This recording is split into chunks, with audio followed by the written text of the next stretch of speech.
뉴욕의 분주한 거리에서 조금 떨어진 조용한 교외 지역, 이곳의 마가렛, 즉 매기의 이야기가 시작됩니다. 55세 과부인 매기는 최근 세상을 떠난 남편의 그늘에서 아직 벗어나지 못한 채 과거 사무직 직원이었던 자신의 모습을 그리워하고 있었습니다. 그녀의 삶은 오래된 영화처럼 빛바랜 색채를 띠고 있었고 그 속에서 매기는 그저 그런 일상을 반복하며 살아가고 있었습니다. 그러던 어느 날 그녀의 시어머니 엘리자베스, 즉 리즈가 뇌졸중으로 쓰러졌다는 소식이 들려왔습니다. 리즈는 맨해튼 중심가에 있는 고풍스러운 아파트에 혼자 살고 있는 80살의 노인이었습니다. 그녀는 젊은 시절 교사로 일하며 쌓아온 지식과 경험을 바탕으로 고집스럽고 독립적인 성격을 지니게 되었습니다.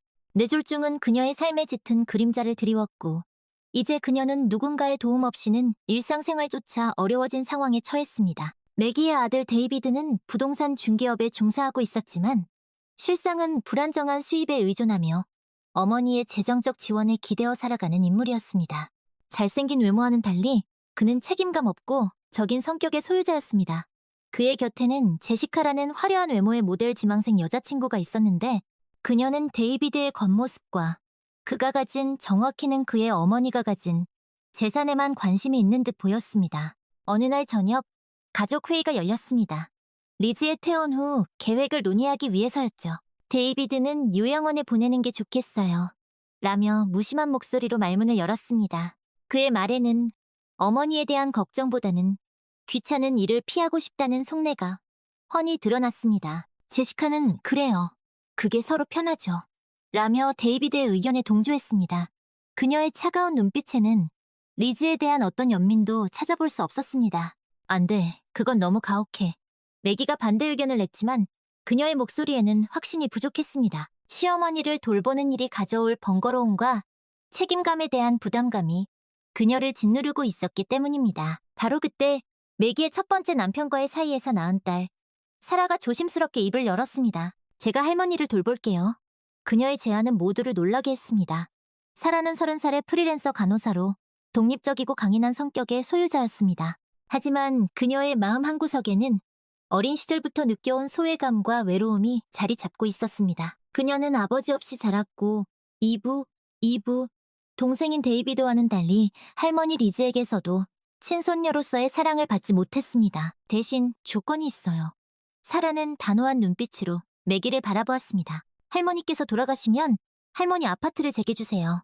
그녀의 제안은 단순한 거래, 그 이상의 의미를 담고 있었습니다. 그것은 가족에게서 인정받고 자신의 존재 가치를 증명하고 싶은 욕구의 표현이었습니다. 매기는 잠시 망설였지만 이내 사라의 제안을 수락했습니다. 시어머니를 돌보는 부담을 덜 수 있다는 현실적인 이유와 함께 사라에게 빚진 마음을 조금이나마 갚을 수 있다는 생각이 그녀의 결정을 이끌었습니다. 좋아, 그렇게 하자꾸나. 매기는 애써 미소를 지으며 말했지만 그녀의 마음속에는 왠지 모를 불안감이 피어오르고 있었습니다. 다음 날, 사라는 맨해튼에 있는 리즈의 아파트로 이사했습니다. 그곳은 오래되었지만 고풍스러운 멋이 느껴지는 공간이었습니다. 높은 천장에는 화려한 샹들리에가 걸려 있었고 벽 곳곳에는 리즈가 평생 수집해온 골동품들이 가득했습니다. 마치 시간이 멈춘 듯한 그곳에서 사라는 리즈와의 새로운 동거를 시작했습니다. 리즈는 예상대로 만만치 않은 상대였습니다. 그녀는 사사건건 트집을 잡았고 사소한 일에도 불평을 늘어놓았습니다. 물이 너무 차갑다. 수프가 너무 묵다. 침대가 불편하다는 식의 불만이 하루 종일 이어졌습니다. 마치 어린아이처럼 떼를 쓰는 리즈의 모습에 사라는 지쳐갔지만 애써 참으며 그녀를 정성껏 돌보았습니다. 할머니, 조금만 참으세요. 금방 괜찮아질 거예요. 사라는 지친 기색을 감추며 리즈를 달랬습니다. 그녀는 리즈의 변덕스러운 성격 뒤에 숨겨진 외로움과 두려움을 이해하려고 노력했습니다. 하지만 제시카는 달랐습니다. 그녀는 리즈를 노골적으로 싫어했고 어떻게든 그녀를 요양원에 보내려고 했습니다. 저렇게 늙고 병든 노인을 집에 두는 건 미친 짓이에요. 제시카는 데이비드에게 불평을 쏟아냈습니다. 저 아파트를 팔아서 우리 새 아파트를 사는 게 낫잖아요. 그녀의 이기적이고 계산적인 태도는 사라의 분노를 자극했습니다. 당신은 상관하지 마세요. 사라는 제시카에게 날카롭게 쏘아붙였습니다. 할머니는 제 가족이고 제가 돌볼 거예요. 그녀의 단호한 태도에 제시카는 잠시 멈칫했지만 이내 차가운 미소를 지으며 말했습니다. 그래, 어디 마음대로 해봐. 하지만 후회하게 될 거야. 그날 밤 사라는 잠든 리즈의 곁에서 깊은 생각에 잠겼습니다. 그녀는 왜 자신이 이토록 힘든 길을 선택했을까 자문했습니다. 단순히 아파트 때문일까요? 아니면 어린 시절부터 느껴온 가족에 대한 갈망 때문일까요? 어쩌면 그녀는 리즈를 통해 진정한 가족의 의미를 찾고 싶었던 것인지도 모릅니다. 사라는 할머니의 곁을 지키며 마치 오래된 정원을 가꾸듯 정성을 다했습니다. 그녀는 할머니의 약을 챙기고 식사를 준비하고 말벗이 되어 주었습니다. 처음에는 모든 것이 서툴고 힘들었지만 시간이 지날수록 사라는 할머니의 일상에 자연스럽게 녹아들었습니다. 마치 퍼즐 조각처럼 서로의 부족한 부분을 채워가며 하나의 그림을 완성해 나갔습니다. 리즈는 여전히 고집스럽고 변덕스러웠지만 사라의 진심 어린 보살핌에 조금씩 마음의 문을 열기 시작했습니다. 그녀는 사라에게 자신의 젊은 시절 이야기를 들려주었고 함께 오래된 앨범을 보며 추억에 잠기기도 했습니다. 사라는 할머니의 이야기를 통해 그녀의 삶과 가치관을 이해하게 되었고 두 사람 사이에는 점차 따뜻한 유대감이 싹트기 시작했습니다. 사라야, 내 젊었을 적엔 말이다. 리즈는 희미한 미소를 지으며 자신의 이야기를 시작했습니다. 그녀의 목소리는 쇠약했지만 그 안에는 지난날에 대한 그리움과 회한이 가득 담겨 있었습니다. 사라는 할머니의 이야기에 귀 기울이며 그녀의 삶의 궤적을 따라갔습니다. 그러던 어느 날 리즈는 사라에게 오래된 보석함을 건네주었습니다. 이건 내가 가장 아끼는 거란다. 보석함 안에는 빛바랜 사진 한 장과 낡은 편지 봉투가 들어있었습니다. 사진 속에는 젊은 시절의 리즈와 그녀의 남편, 그리고 어린아들의 모습이 담겨 있었습니다. 사라는 사진 속 행복한 가족의 모습을 보며 왠지 모를 뭉클함을 느꼈습니다. 할머니, 이 사진 정말 아름다워요. 사라는 조심스럽게 사진을 어루만지며 말했습니다. 리즈는 희미한 미소를 지으며 사진 속 남자를 가리켰습니다. 내 남편이란다. 참 좋은 사람이었지. 그녀의 눈가에 이슬이 맺혔습니다. 편지 봉투 안에는 리즈의 남편이 쓴 편지가 들어있었습니다. 그는 아내와 아들에 대한 사랑, 그리고 가족에 대한 헌신을 표현했습니다. 사라는 편지를 읽으며 리즈가 겪었을 상실의 아픔과 외로움을 짐작할 수 있었습니다. 할머니, 정말 멋진 분이셨네요. 사라는 편지를 조심스럽게 접으며 말했습니다. 리즈는 고개를 끄덕이며 깊은 생각에 잠긴 듯 했습니다. 그날 밤 리즈는 사라에게 자신의 속마음을 털어놓았습니다. 사실 나는 네 엄마를 많이 미워했단다. 그녀의 고백은 사라에게 큰 충격이었습니다. 하지만 네가 이렇게 나를 돌봐주는 걸 보니 내가 틀렸다는 걸 알겠구나. 리즈는 씁쓸한 미소를 지으며 말을 이었습니다. 너는 내 진짜 손녀딸이나 다름없어. 사라는 리즈의 손을 꼭 잡았습니다. 할머니, 저도 할머니가 좋아요. 그녀의 진심 어린 고백에 리즈의 눈가에 다시 한번 이슬이 맺혔습니다. 한편 데이비드와 제시카는 여전히 리즈의 아파트를 탐내고 있었습니다. 그들은 사사건건 트집을 잡으며 사라를 괴롭혔고 어떻게든 그녀를 쫓아내려고 했습니다. 저 여자를 내쫓지 않으면 우리에게 미래는 없어요. 제시카는 데이비드를 부추겼습니다. 할머니가 정신이 온전치 않을 때 얼른 유언장을 고쳐야 해요. 그들의 이기적인 계획을 알게 된 사라는 분노와 슬픔을 느꼈습니다. 그녀는 자신이 그토록 원했던 가족이 사실은 탐욕과 이기심으로 가득 찬 존재였다는 사실에 절망했습니다. 어떻게 그럴 수 있어요? 사라는 데이비드에게 따졌습니다. 할머니가 어떤 분인데 그런 식으로 이용하려고 해요? 너랑 상관없는 일이야. 데이비드는 차갑게 쏘아붙였습니다. 어차피 넌 우리 가족도 아니잖아. 그의 말은 사라의 가슴에 비수처럼 꽂혔습니다. 어느 날 저녁 매기는 사라를 찾아와 뜻밖의 제안을 했습니다. 얘야, 아무래도 네가 이 집에서 나가는 게 좋겠구나. 그녀의 목소리는 조심스러웠지만 그 안에는 단호함이 묻어 있었습니다. 데이비드에게 아파트를 물려주는 게 맞는 것 같아. 사라는 큰 충격을 받았습니다. 어머니, 어떻게 저한테 이러실 수 있어요? 그녀는 배신감에 치를 떨었습니다. 제가 할머니를 어떻게 돌봐드렸는데 알아, 네가 고생한 거. 매기는 씁쓸한 미소를 지었습니다. 하지만 어쩔 수 없구나. 데이비드는 내 아들이고 너는... 그녀는 말을 잇지 못했습니다. 저는 뭐죠? 사라는 눈물을 글썽이며 물었습니다. 저는 어머니 딸 아니에요? 매기는 고개를 숙였습니다. 미안하다. 사라야.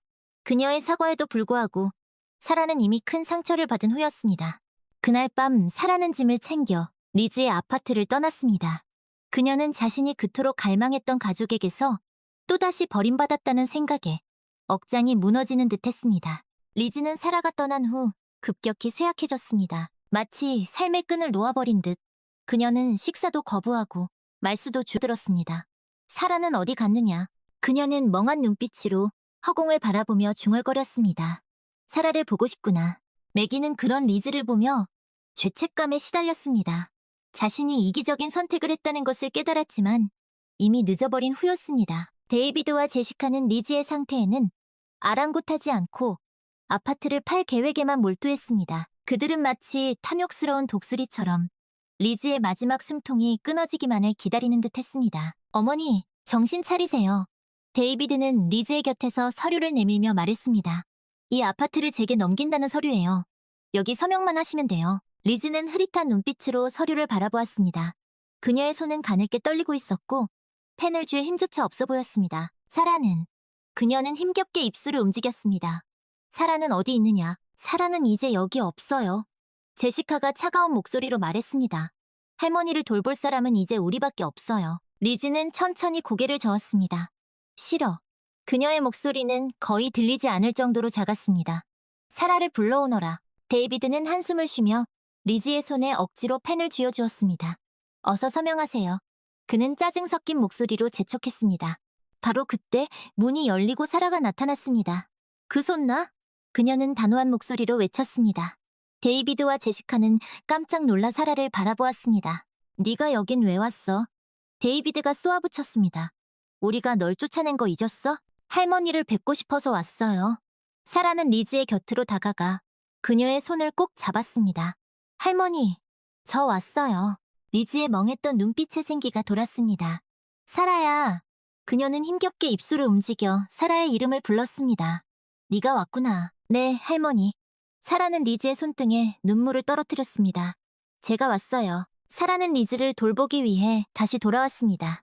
그녀는 자신의 상처와 아픔보다는 외롭고 약해진 할머니를 지키는 것이 더 중요하다고 생각했습니다. 데이비드와 제시카는 사라의 등장에 분노했지만 리즈의 강력한 반대에 부딪혀 어쩔 수 없이 물러났습니다. 리즈는 사라의 보살핌 덕분에 다시 건강을 회복하기 시작했습니다. 그녀는 사라와 함께 산책을 하고 이야기를 나누며 행복한 시간을 보냈습니다. 사라야, 네가 내 곁에 있어서 정말 다행이구나. 리즈는 사라의 손을 꼭 잡으며 말했습니다. 너는 내게 진짜 가족보다 더 소중한 존재란다. 사라는 리즈의 말에 깊은 감동을 받았습니다. 그녀는 자신이 그토록 갈망했던 가족의 정을 바로 리즈에게서 찾은 것이었습니다. 그러던 어느 날 리즈는 자신의 변호사인 톰슨 씨를 불렀습니다. 내 유언장을 다시 작성하고 싶네. 그녀는 단호한 목소리로 말했습니다. 내 전 재산을 사라에게 주겠어. 톰슨 씨는 놀란 눈빛으로 리즈를 바라보았습니다. 하지만 사모님, 그건 내 뜻은 확고하네. 리즈는 톰슨 씨의 말을 끊었습니다. 사라는 내게 그 누구보다 소중한 아이일세. 내 재산을 물려받을 자격이 충분해. 며칠 후 리즈는 조용히 눈을 감았습니다. 그녀의 임종을 지킨 것은 사라와 톰슨 씨뿐이었습니다. 데이비드와 제시카는 장례식에도 나타나지 않았습니다. 리즈의 장례식이 끝난 후 톰슨 씨는 유언장을 공개했습니다. 유언장에는 리즈의 전 재산이 사라에게 상속된다는 내용이 적혀 있었습니다. 데이비드와 매기는 큰 충격을 받았습니다. 말도 안 돼! 데이비드는 소리쳤습니다. 그 여자가 우리 어머니를 속인 거야. 당신들이 할머니를 어떻게 대했는지 잊었어요? 사라는 차분한 목소리로 말했습니다. 할머니는 당신들에게서 받지 못한 사랑을 제게서 찾으신 거예요. 매기는 아무 말도 하지 못했습니다. 그녀는 자신의 이기심과 어리석음을 후회하며 깊은 슬픔에 잠겼습니다. 그리고 톰슨 씨가 말을 이었습니다. 한 가지 더 말씀드릴 것이 있습니다. 그는 서류 봉투 하나를 꺼내 데이비드에게 건넸습니다. 이건 엘리자베스 사모님께서 남기신 겁니다. 데이비드는 떨리는 손으로 봉투를 열었습니다. 그 안에는 편지 한 장과 서류 한 장이 들어있었습니다. 편지에는 리즈가 데이비드에게 남기는 마지막 메시지가 적혀 있었습니다. 데이비드, 나는 내게 실망했다.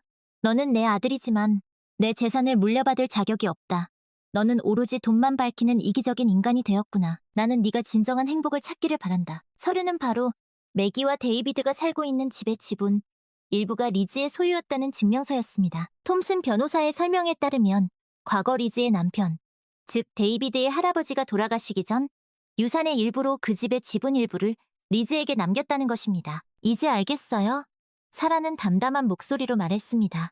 할머니께서는 당신들에게 마지막 기회를 주신 거예요.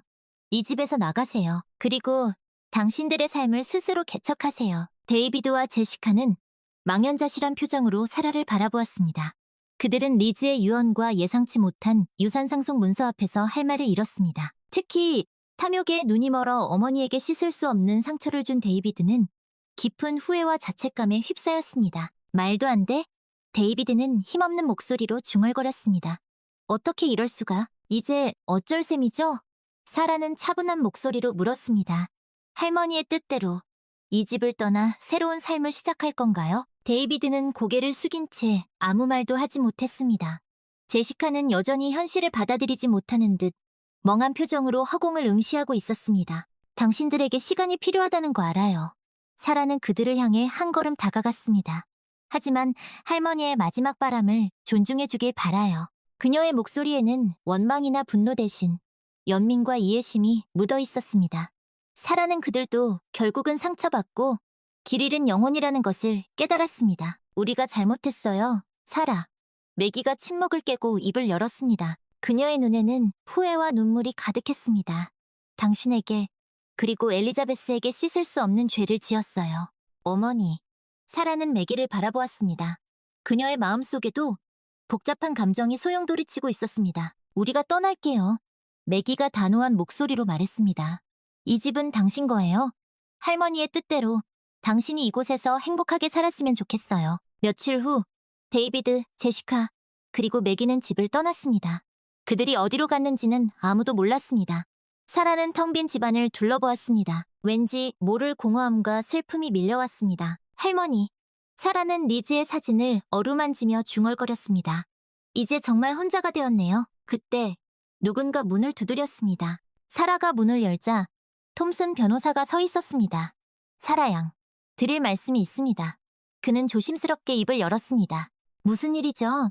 사라는 궁금한 표정으로 물었습니다. 엘리자베스 사모님께서 당신에게 또 다른 유산을 남기셨습니다. 톰슨 변호사는 작은 상자 하나를 사라에게 건네주었습니다. 상자 안에는 낡은 일기장과 편지 봉투가 들어있었습니다. 일기장은 리즈가 젊은 시절부터 써온 것으로 그녀의 삶과 사랑, 그리고 가족에 대한 이야기가 고스란히 담겨 있었습니다. 편지 봉투 안에는 리즈가 사라에게 남기는 마지막 편지가 들어있었습니다. 사랑하는 사라에게 리즈는 편지에서 이렇게 썼습니다. 너는 내게 진정한 가족의 의미를 가르쳐 주었다. 네가 내 곁에 있어줘서 정말 행복했단다. 이제 너는 혼자가 아니야. 내가 항상 내 곁에서 너를 지켜줄게. 사라는 편지를 읽으며 뜨거운 눈물을 흘렸습니다. 그녀는 리즈의 사랑과 헌신에 깊이 감사했습니다. 할머니, 저도 할머니를 사랑해요. 사라는 리즈의 사진을 품에 안으며 속삭였습니다. 할머니가 주신 사랑 영원히 잊지 않을게요. 시간이 흘러 사라는 리즈의 아파트에서 새로운 삶을 시작했습니다. 그녀는 간호사 일을 계속하며 어려운 사람들을 돕는 일에 헌신했습니다. 또한 리즈의 일기장을 바탕으로 그녀의 삶을 담은 책을 출판했습니다. 이 책은 많은 사람들에게 감동을 주었고 사라는 유명 작가가 되었습니다. 어느 날 사라는 우연히 거리에서 데이비드와 마주쳤습니다. 그는 예전의 화려한 모습은 온데간데 없이 초라하고 지친 모습이었습니다. 사라. 데이비드가 조심스럽게 그녀의 이름을 불렀습니다. 오랜만이네요. 데이비드. 사라는 담담한 표정으로 그를 맞이했습니다. 잘 지내는 것 같아 다행이야. 데이비드는 씁쓸한 미소를 지으며 말했습니다. 내게 정말 미안했어. 용서해줘. 괜찮아요. 사라는 고개를 저었습니다. 과거는 과거일 뿐이에요. 이제 각자의 삶을 열심히 살아가요. 두 사람은 잠시 말없이 서로를 바라보았습니다. 그들의 눈빛에는 과거의 상처와 후회, 그리고 미래에 대한 희망이 교차하고 있었습니다. 행복해, 사라. 데이비드가 마지막 인사를 건넸습니다. 당신도요, 데이비드. 사라는 미소를 지으며 대답했습니다. 그렇게 두 사람은 각자의 길을 향해 걸어갔습니다. 사라는 리즈가 남긴 유산을 통해 진정한 행복과 가족의 의미를 깨달았습니다. 그녀는 더 이상 외롭지 않았습니다. 리즈의 사랑이, 그리고 그녀가 겪은 모든 일들이 그녀를 더욱 강하고 성숙한 사람으로 만들어주었기 때문입니다. 어느 화창한 봄날, 사라는 리즈의 묘지를 찾았습니다. 그녀는 묘비 앞에 꽃다발을 내려놓고 조용히 기도했습니다. 할머니, 잘 지내고 계시죠? 사라는 리즈의 묘비를 어루만지며 말했습니다. 할머니 덕분에 저는 이제 행복하게 잘 살고 있어요. 할머니가 주신 사랑 영원히 잊지 않을게요. 사랑해요, 할머니. 따스한 봄바람이 불어와 사라의 머리카락을 부드럽게 흩날렸습니다. 마치 리즈가 그녀의 곁에서 그녀를 위로해주는 것 같았습니다. 사라는 리즈의 사랑과 헌신을 영원히 기억하며 그녀가 남긴 유산을 통해 얻은 교훈을 잊지 않고 살아갈 것입니다. 사라는 리즈가 남긴 유산을 통해 단순히 물질적인 풍요를 넘어선 진정한 가치를 발견했습니다. 그것은 바로 나눔과 베품의 삶이었습니다. 리즈는 생전에 가난하고 소외된 이웃들을 돕는 일에 앞장섰고, 사라는 그런 할머니의 삶을 본받아 자신의 재능과 재산을 어려운 이웃들을 위해 사용하기 시작했습니다. 그녀는 먼저 자신이 사는 맨해튼 지역의 저소득층 아이들을 위한 장학재단을 설립했습니다. 재단의 이름은 엘리자베스 장학재단으로 리즈의 따뜻한 마음과 헌신을 기리기 위해 지어졌습니다. 사라는 재단의 운영을 위해 톰슨 변호사와 긴밀히 협력했습니다. 톰슨 변호사는 리즈의 유언 집행 과정에서 보여준 사라의 진실함과 따뜻함에 감동하여 재단의 법률 자문을 무료로 맡아주었습니다. 사라 양, 당신의 선한 의지가 꼭 좋은 결실을 맺을 겁니다. 톰슨 변호사는 사라를 격려하며 말했습니다. 엘리자베스 사모님께서도 하늘에서 당신을 자랑스러워하실 거예요. 고맙습니다, 톰슨 씨. 사라는 미소를 지으며 대답했습니다. 할머니의 뜻을 이어 이 세상을 조금이나마 더 나은 곳으로 만들고 싶어요. 사라는 또한 지역 사회의 노인들을 위한 무료 급식소와 의료 지원센터를 설립하는 데에도 힘썼습니다. 그녀는 직접 급식소에서 자원봉사자로 일하며 외롭고 굶주린 노인들에게 따뜻한 식사와 말벗을 제공했습니다. 의료 지원센터에서는 형편이 어려운 노인들이 무료로 진료를 받고 필요한 약품을 지원받을 수 있도록 했습니다. 할머니, 제가 잘하고 있는 거죠? 사라는 리즈의 사진을 보며 혼잣말을 하곤 했습니다. 할머니께서 가르쳐주신 대로 어려운 이웃들을 돕고 그들에게 희망을 주는 삶을 살고 싶어요. 사라의 선행은 뉴욕 사회 전역에 알려지기 시작했고, 많은 사람들이 그녀의 헌신과 봉사정신에 감동했습니다. 언론에서는 사라를 맨해튼의 천사라고 칭송했고, 그녀의 이야기는 여러 매체를 통해 소개되었습니다. 어느 날, 사라는 지역 방송국의 초청을 받아 생방송 토크쇼에 출연하게 되었습니다. 그녀는 긴장된 마음을 가다듬고 카메라 앞에 섰습니다. 사라 씨, 이렇게 훌륭한 일을 하시게 된 계기가 무엇인가요? 진행자가 정중하게 물었습니다. 제 할머니, 엘리자베스 덕분입니다. 사라는 차분한 목소리로 대답했습니다. 할머니께서는 제게 진정한 가족의 의미와 나눔의 가치를 가르쳐 주셨습니다.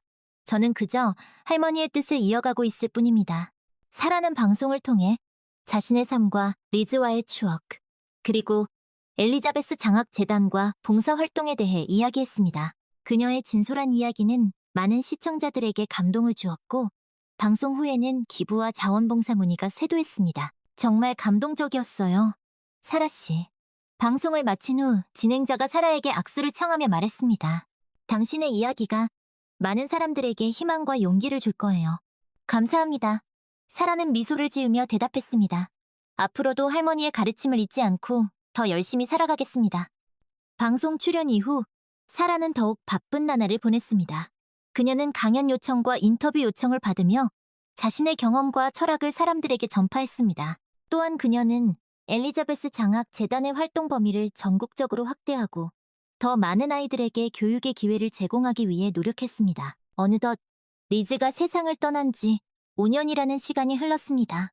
사라는 여전히 리즈의 아파트에 살며 그녀의 흔적을 소중히 간직하고 있었습니다. 어느 날 저녁, 사라는 우연히 낡은 상자 하나를 발견했습니다. 그 안에는 리즈가 젊은 시절에 썼던 일기장과 편지들이 가득했습니다. 사라는 일기장을 펼쳐 리즈의 글을 읽어 내려갔습니다. 오늘은 사랑하는 남편과 결혼 10주년 기념일이다. 우리는 함께 늙어가고 있지만 우리의 사랑은 여전히 변함없이 뜨겁다. 나는 남편과 함께 가난하고 소외된 이웃들을 돕는 일에 헌신하며 살아가고 싶다. 사라는 일기장을 덮고 깊은 생각에 잠겼습니다. 할머니, 저는 이제야 할머니의 삶을, 할머니의 마음을 온전히 이해할 수 있게 되었어요. 그때 누군가 문을 두드렸습니다. 사라가 문을 열자 낯선 젊은 여자가 서 있었습니다. 안녕하세요, 사라 씨. 젊은 여자는 수줍게 미소를 지으며 말했습니다. 저는 엠마라고 합니다. 엘리자베스 장학재단의 도움을 받아 대학을 졸업했어요. 아, 그러셨군요. 사라는 반가운 마음으로 엠마를 맞이했습니다. 정말 축하드려요. 모두 사라 씨 덕분입니다.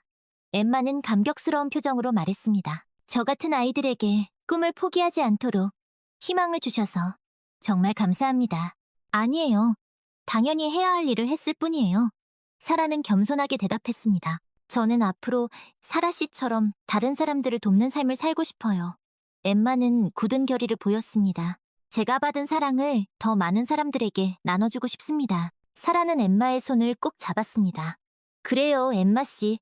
당신이라면 분명 훌륭한 사람이 될 거예요. 두 사람은 함께 밝은 미래를 향해 나아갔습니다. 사라가 뿌린 사랑의 씨앗은 엠마라는 아름다운 꽃으로 피어났고 그 꽃은 또 다른 씨앗을 틔워 더 넓은 세상으로 퍼져나갈 것입니다.